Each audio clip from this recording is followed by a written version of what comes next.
Hi, I'm James Marusak, and I'm a meteorologist, not necessarily this type. Cold front is giving us these clouds and some snow showers in some cases tonight.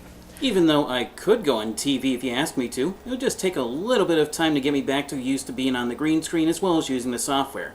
But I was on the radio for the last 5 years. I'm meteorologist Jim Marusak with your forecast for the Twin Cities Metro for the rest of the afternoon. Some high thin clouds will gradually thicken and increase from the south and west. There is that chance for a late day shower and thunderstorm also from the south and west. Just a light southerly breeze and a high temperature topping out near 88 degrees. For tonight, those widely scattered showers and thunderstorms. So I do have the voice, if that's where you need me to go, is to do more audio clips. But meteorologists do a lot more than go on the air.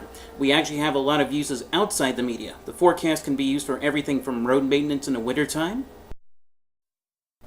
to being sure that every event that you go to, whether it's a parade, concert, ball game, to be sure that comes off without a hitch.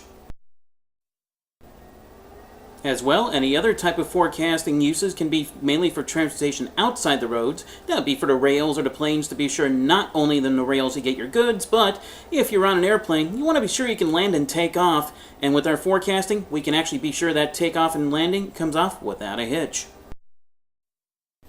And as for one of the more unusual uses of forecasting, believe it or not, salmon fishing uses it. And you're wondering how? Well, it's pretty simple. The salmon actually have to come upriver in order to spawn in order to be able to produce more salmon and be able to get some that everybody can eat. Well, sounds good. The only problem is the river, you can't have it too warm or they don't quite make it to their spawning grounds and not everybody is happy. So with our forecasting for the short term, what we did, be sure about the amount of sunlight. That sunlight gets translated to how much to warm the river. Once the river is to a certain temperature, everything is fine, but if it gets too warm, they can release a little bit from the dams, and if they know ahead of time that they might have to make that release, they can plan them better. And once everything is okay, the salmon make it up to river, we get our food, they get pretty happy, and what can I say? Everybody's happy.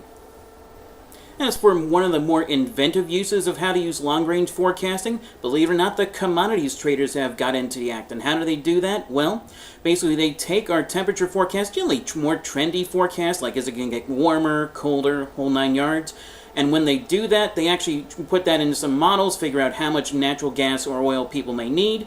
And those forecasts can actually be used by the traders pretty easily. You know, if it gets too cold, they can order more gas, or if it gets too warm, they can also try to order more electricity, cut down the gas, and be sure your rates, well, don't go too high, at least we hope. And if you like your breakfast in the morning or the food in the afternoon, well, we actually use the forecasting for that as well. That's more seasonal and the mid and long range forecast, mind you, but as long as you know the temperature trends and the precipitation trends, especially for the crop you're looking for, whether it's your morning coffee, your orange juice, your cereal in the morning, basically, our forecasting in the longer range will help us to be sure that you get the right price at the right time. If you know it's going to be a bad growing season, you'll want to lock those cheap prices in early, and you'll know that if you use the right forecaster. As well, if you think everything was going bad and all of a sudden it gets a lot better, with our trend to be able to show you that, you'll be able to try to lock in some cheap prices right towards the end as everybody's trying to sell off what they try to make a profit on.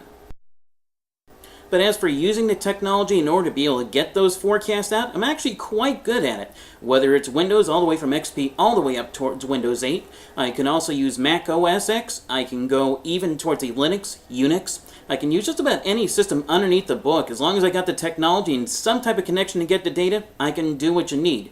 And as well, believe it or not, if you need somebody to do some maintenance onto the side to help the computer guys out, I may not be a tech pro, but I can do the virus scans, I can manipulate most operating systems and server systems in order to be able to at least know where to put everything where it's supposed to be sure all the protocols correct, so that the least thing they have to worry about is me using a computer trying to cause any problems. And I know how much that can be an issue with most companies. So once again, what can I say? I'm a meteorologist with 12 years experience, and if you need me for any type of forecasting whatsoever, just be sure to look me up, the name, James Marusak.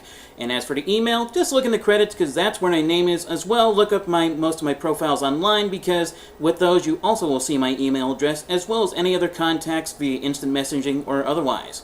Have a good day. Bye.